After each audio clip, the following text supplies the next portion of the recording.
I want to play something that you said just days after the January 6th attack.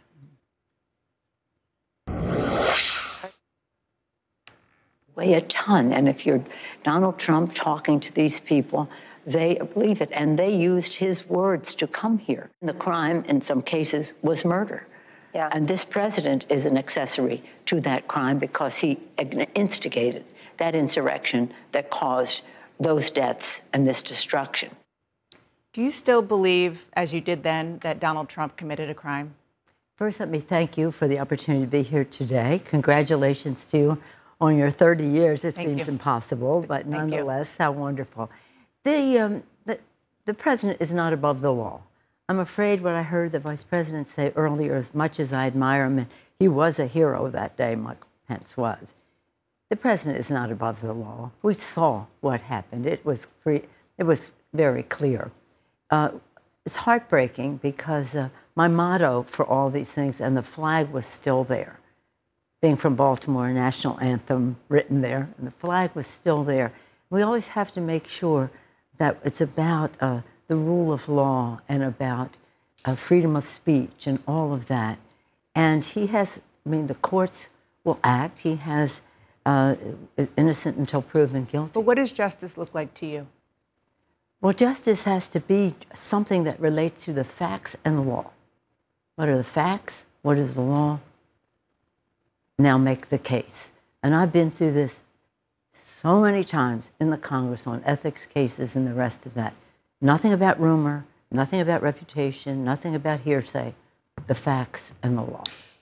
In a private call, the now Speaker, Kevin McCarthy, told the former president that he supported the idea of expunging Trump's 2 impeachments, but apparently he didn't commit to bringing it to the floor for a vote. You oversaw both of those impeachment proceedings. What's your reaction to this notion? Well, the president was impeached because we had no choice. He had undermined our national security, jeopardized our well-being of our country. I was very careful about bringing any impeachment forward. But when the president made that phone call in terms of Ukraine, there was no choice. We had no choice. He must be impeached. Kevin is, playing politics.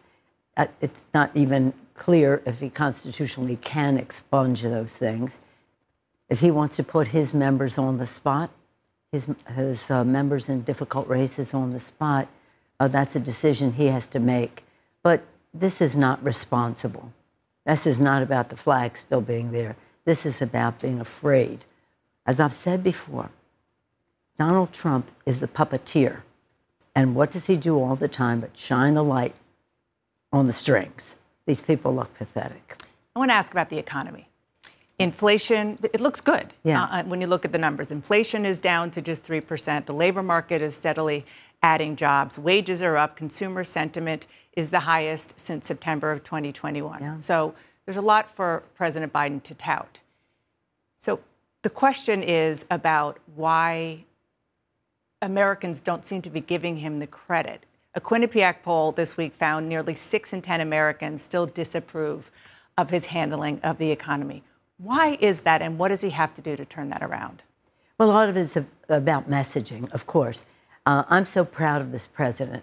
In the 2 years that we were in the majority working with him, he broke all records on the level with a Lyndon Johnson or a Franklin Roosevelt in terms of the caliber of legislation that he passed for the good of the people, lowering prescription drugs, again, cutting in half, as you indicate, cutting in half unemployment. So why isn't the American public giving him credit for almost 14 million jobs?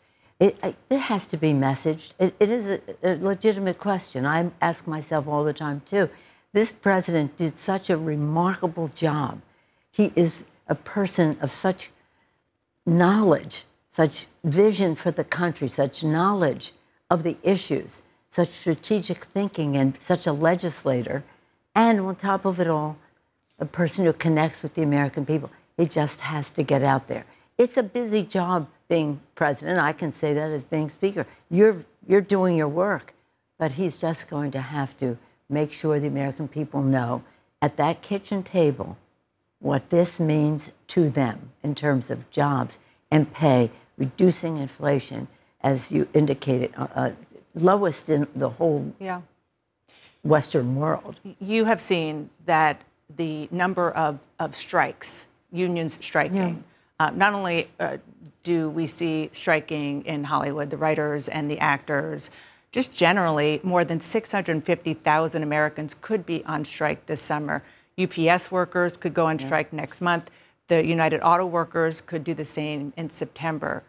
You and President Biden are strong allies of the unions. Could these strikes jeopardize the fragile economic recovery? Well, I'm hoping that the writers' strike and the actors' strike will find a path, because pretty far apart.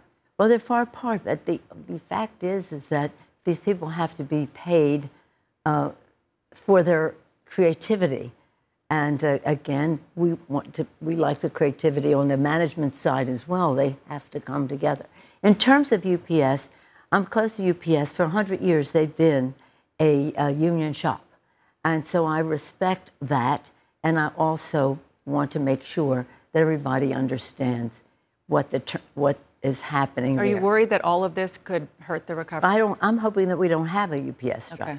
Okay. I'm not as familiar with the United Auto Workers strike, but I am familiar with the UPS strike, and I think that that's within range not to be a strike, and I would hope so. These people work very hard, and some of the terms are difference between temporary workers and former workers. There's no use going into all of it, but the fact is there has to be a path so that there isn't a strike, respect for workers, and I'm hopeful that that will be the case. This past week, 2 IRS whistleblowers, career investigators, testified under oath that the Justice Department slow-walked the investigation into President Biden's son, Hunter, and ignored recommendations to file more serious felony charges. Are you confident the politics did not play a role here? Well, it was, since you reference the hearing, what a ridiculous clown show, again, on the part of the Republicans. Here was a purpose that you described. What did they do? Bring in Joe Kennedy talking about censorship, that he's being censored as he's talking to the world in a congressional hearing, and showing pictures that had nothing to do with the essence of it. I think you mentioned Robert F. Kennedy, but on the essence of it. I'm sorry, just it's okay. Robert there are a lot of Kennedys. Do you feel confident no politics played at DOJ? The U.S. attorney was a Trump appointee, Now, I have respect for whistleblowers, but the fact is that from the basis of that hearing, they didn't even have a fair shot at what they came to say in light of the clown show that was going on with pictures and Robert Kennedy with his ridiculous presentation. No, I'm not confident about what the whistleblower said. The U.S. attorney was a Trump attorney. This is their opinion. It was not the opinion of the others there. On Friday, Alabama's Republican governor defied a court order, one that was upheld by the Supreme Court, to redraw the state's congressional map and add a second majority black district. What's your reaction to that? It's ridiculous. That is so completely, totally ridiculous. I have a great deal of respect for Eric Holder, who's the head of the National Democratic Redistricting Committee. He's not a partisan. He's just saying, let's have an objective redistricting. Terry Sewell, our member of Congress from the area, in the district they drew earlier in the week, they took her out of Selma. They took her out of Montgomery.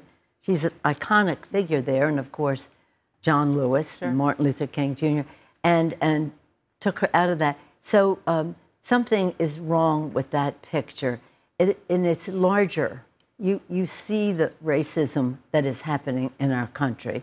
They had an article in the paper this morning about a black man who was elected mayor of a southern town, and the whites said, you can't serve.